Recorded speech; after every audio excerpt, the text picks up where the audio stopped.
Aksi tawuran antar pelajar kembali terjadi di Jakarta. Puluhan pelajar SMK terlibat tawuran di Jalan Matraman Raya, Jakarta Timur. Tawuran masih saja terus terjadi. Polisi mengamankan 2 pelajar yang terlibat tawuran. Perilaku siswa itu sangat dipengaruhi oleh kesehatan jiwanya. Mereka yang sehat jiwa akan mampu menghadapi tantangan dari lingkungan, dapat berprestasi dengan baik, dan bisa menolak hal-hal negatif.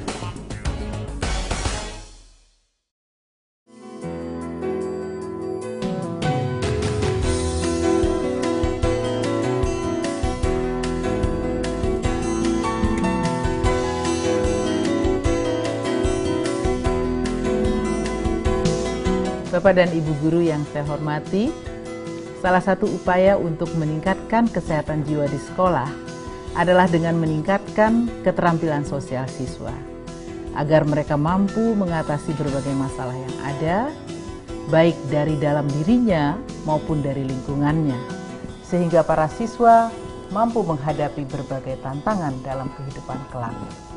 Oleh karena itu, dibuatlah video ini untuk menjadi acuan dan pedoman bagi guru bagaimana cara berinteraksi, berkomunikasi dengan siswa, sehingga berbagai masalah dan potensi yang ada dapat dikenali, digali, dan dilakukan upaya dengan meningkatkan keterampilan sosial siswa.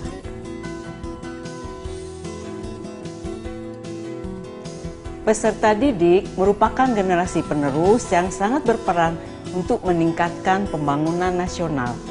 Oleh karena itu, mereka perlu dipersiapkan agar menjadi sumber daya yang berkualitas, tidak hanya cerdas, tetapi juga tangguh, kreatif, produktif, bermoral tinggi, dan mampu menghadapi berbagai tuntutan dan tantangan dalam kehidupan. Karena itu, dibutuhkan pendidikan, baik di sekolah maupun di rumah.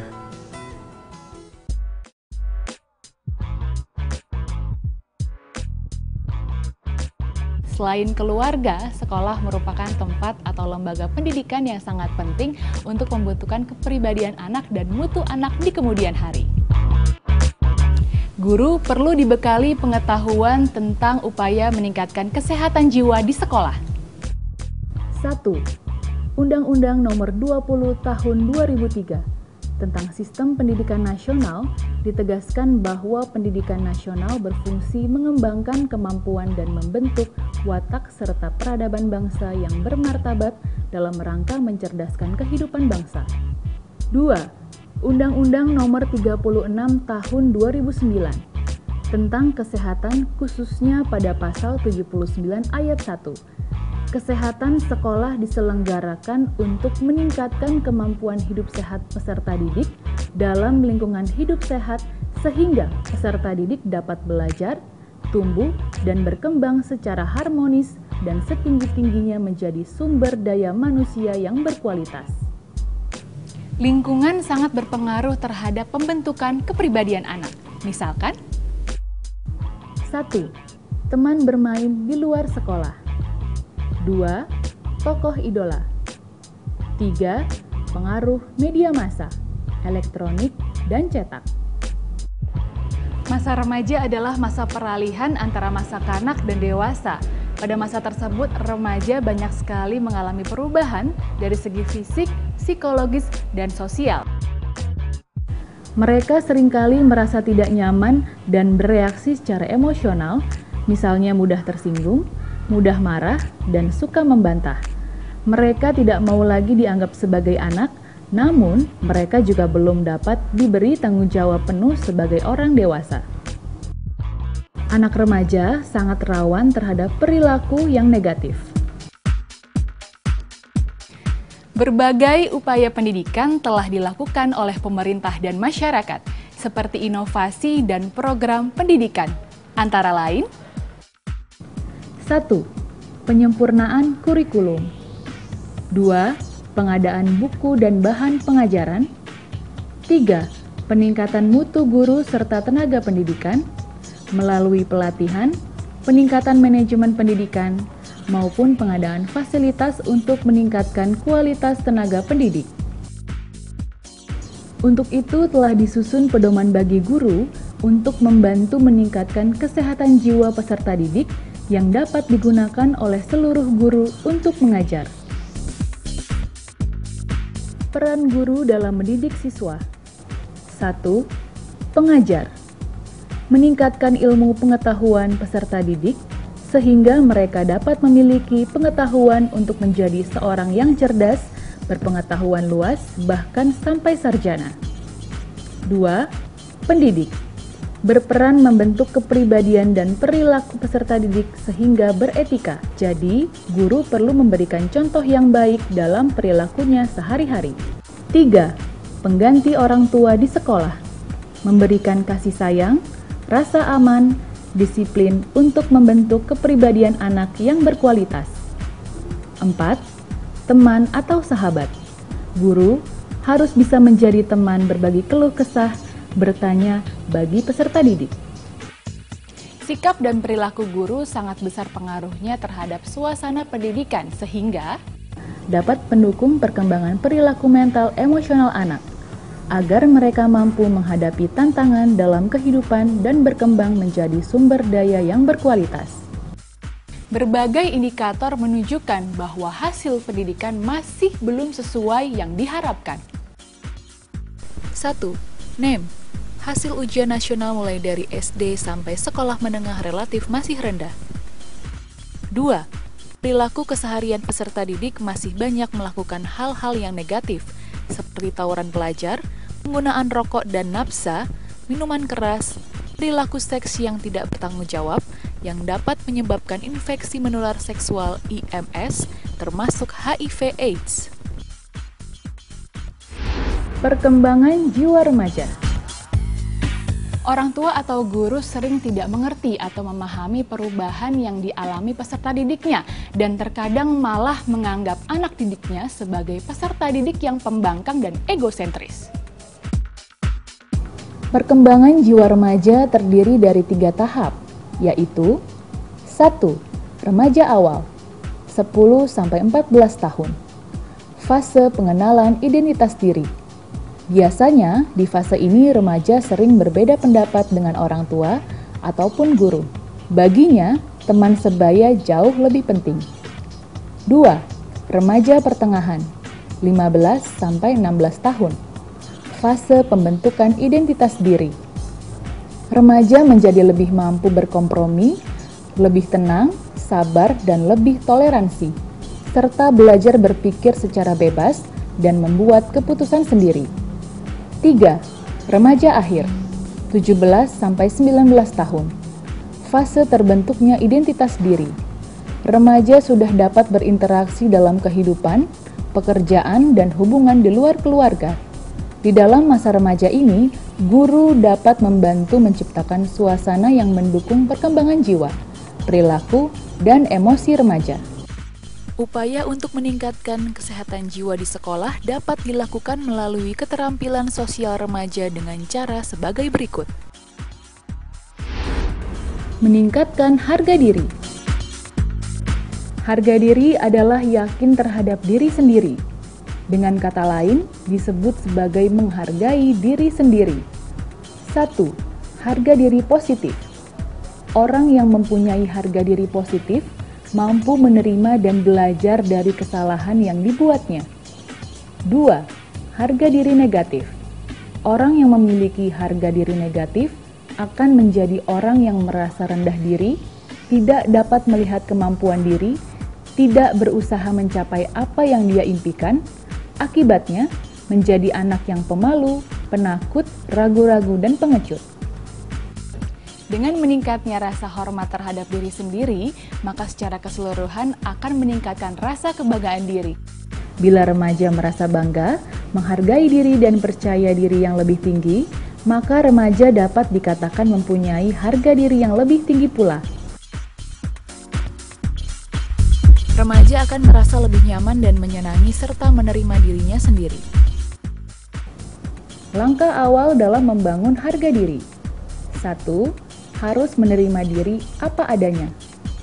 2. Menerima dan mengenali diri sendiri merupakan kunci dalam membentuk harga diri yang positif.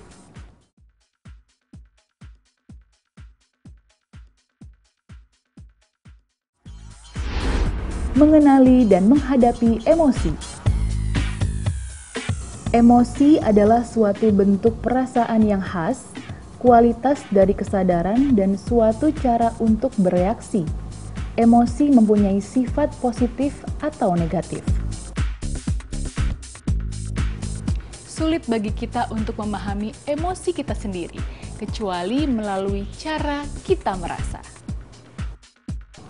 Cara kita merasa dan cara kita menanggapi secara emosional, keduanya bergantung kepada reaksi diri sendiri yang berasal dari pengalaman hidup. Bagaimana kita mengenal emosi? 1. Saya mudah sekali menjadi kesal. Mengapa demikian? Marah yang berlebihan dapat menghancurkan rasa kedamaian dan kebahagiaan. Untuk itu perlu mengungkapkan penyebab kemarahan kamu terhadap seseorang. Dan cobalah tetap tenang dan bahagia.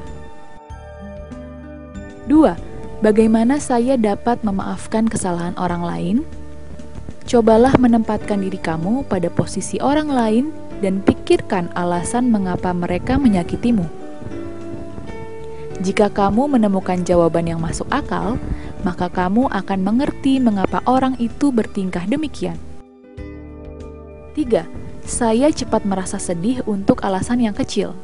Bagaimana bisa tetap tenang? Ceritakanlah pada seseorang bagaimana perasaanmu dan lakukanlah hal-hal yang dapat membuat kamu gembira. Serta carilah kesibukan di luar rumah bersama dengan teman-teman yang dapat mengurangi kesedihanmu. 4. Saya sering menjadi tegang dan ketakutan. Bagaimana saya mengatasinya? Cobalah menyatakan rasa takut kamu kepada orang lain dan bersikap normallah jika rasa takutmu muncul atau kamu dapat mencari bantuan dan dorongan dari orang lain.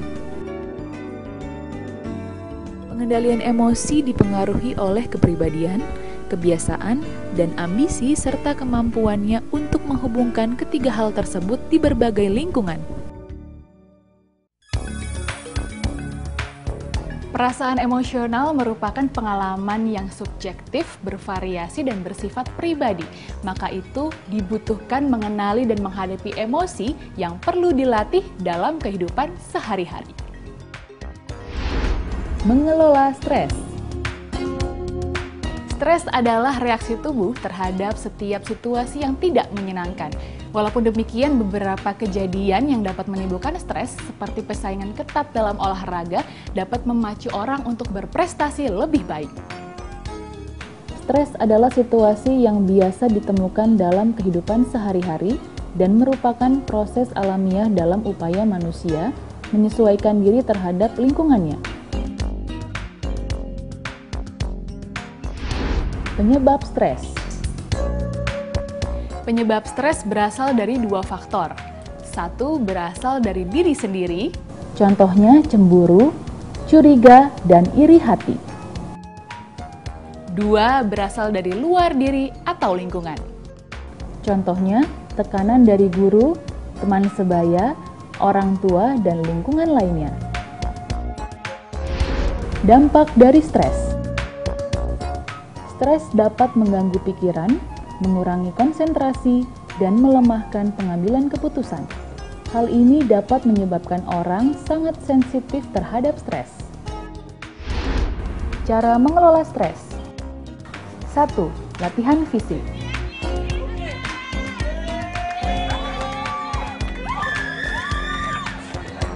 2. Pengendalian perilaku dengan cara berpikir sebelum berbuat.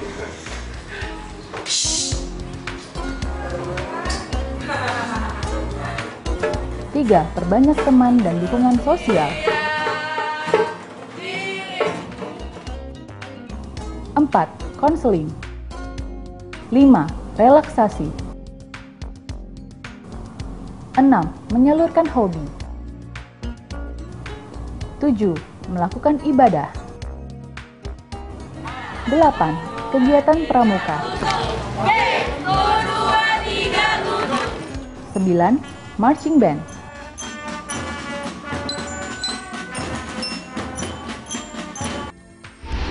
Mengatasi tekanan teman sebaya. Teman sebaya adalah individu di mana anak atau remaja bersosialisasi yang biasanya tidak selalu merupakan kelompok seusia. Tekanan dari teman sebaya biasanya timbul bila seorang diminta, kadang-kadang dipaksa, untuk mengikuti nilai-nilai kepercayaan serta keinginan kelompok, atau berpartisipasi dalam kegiatan yang sama seperti kelompoknya. Kelompok teman sebaya merupakan sumber untuk mendapat simpati, afeksi, serta pengertian. Juga merupakan tempat untuk bereksperimen dan mendapat dukungan untuk mencapai tugas perkembangan remaja. Karakteristik yang diberikan oleh kelompok teman sebaya yang tidak dapat diberikan oleh keluarga adalah 1. Struktur kepercayaan yang kuat. 2. Peraturan-peraturan yang jelas. 3. Komunikasi dan diskusi mengenai hal-hal yang bersifat tabu, misalnya agama, nafsa, seks. Dengan membina komunikasi yang terbuka antara remaja dengan orang tua, guru, atau wali lainnya, harus jelas bagi remaja bahwa orang tua atau guru bersedia dengan sungguh-sungguh untuk mendiskusikan topik apapun, termasuk hal yang sensitif, dan mendengarkan pendapat remaja.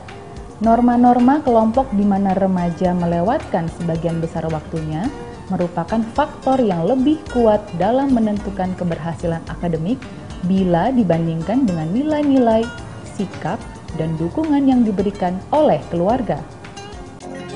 Dalam mengatasi tekanan teman sebaya, diharapkan peserta didik mampu mengatakan tidak dengan berbagai cara untuk menghadapi situasi yang menekan, seperti menolak bujukan teman untuk merokok, minum miras, dan lain-lain dengan mengatakan tidak mau atau meninggalkan teman tersebut.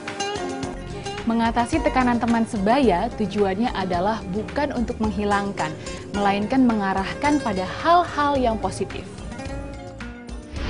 Resolusi konflik. Resolusi konflik adalah suatu cara untuk menyelesaikan pertentangan pendapat agar tercapai kesepakatan yang dilakukan melalui cara negosiasi. Kondisi yang terjadi bila terdapat ketidakserasian antara kegiatan, perasaan, atau niat yang terjadi pada saat yang bersamaan. Konflik dibagi menjadi dua. 1. Konflik internal atau dalam diri sendiri. Misalnya, peserta didik terpaksa harus mengikuti kemauan orang tuanya, padahal itu bukanlah pilihannya. 2. Konflik eksternal atau pertentangan antara dirinya dengan orang lain. Misalnya, pertentangan pendapat dengan teman atau orang tua. Negosiasi adalah suatu cara untuk mengatasi konflik. Negosiator dapat membantu dalam memfasilitasi komunikasi dan mempercepat penyelesaian suatu konflik. Hal yang terbaik dilakukan adalah 1.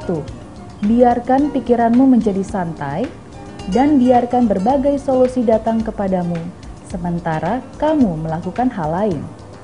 2. Terimalah energi-energi kreatif yang ada di sekelilingmu yang mungkin tidak dapat kamu terima jika kamu sedang mengalami tekanan atau stres, dan fokuskanlah dirimu secara intensif pada masalah tersebut.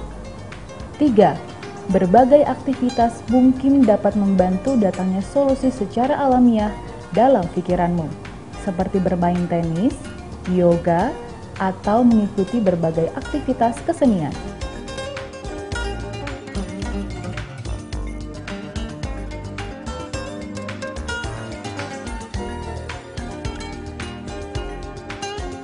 Dengan demikian diharapkan remaja dapat dibekali keterampilan dalam menghadapi kehidupan yang penuh dengan tantangan. Untuk itu video ini dapat memberikan inspirasi atau masukan bagi guru untuk melaksanakan upaya meningkatkan kesehatan jiwa di sekolah. Apabila guru menemukan masalah kesehatan jiwa yang cukup berat pada peserta didik, maka dapat merujuknya ke fasilitas kesehatan terdekat, baik di puskesmas maupun di rumah sakit. Kami, Direktorat Kesehatan Jiwa, memiliki modul-modul keterampilan sosial remaja yang terdiri dari 1. Meningkatkan harga diri, 2. mengenali dan menghadapi emosi. 3. Mengelola stres. 4. Mengatasi tekanan teman sebaya. Dan yang kelima, resolusi konflik. Kami dapat membantu Bapak Ibu untuk memperkenalkan dan melatihkan modul ini ke sekolah-sekolah.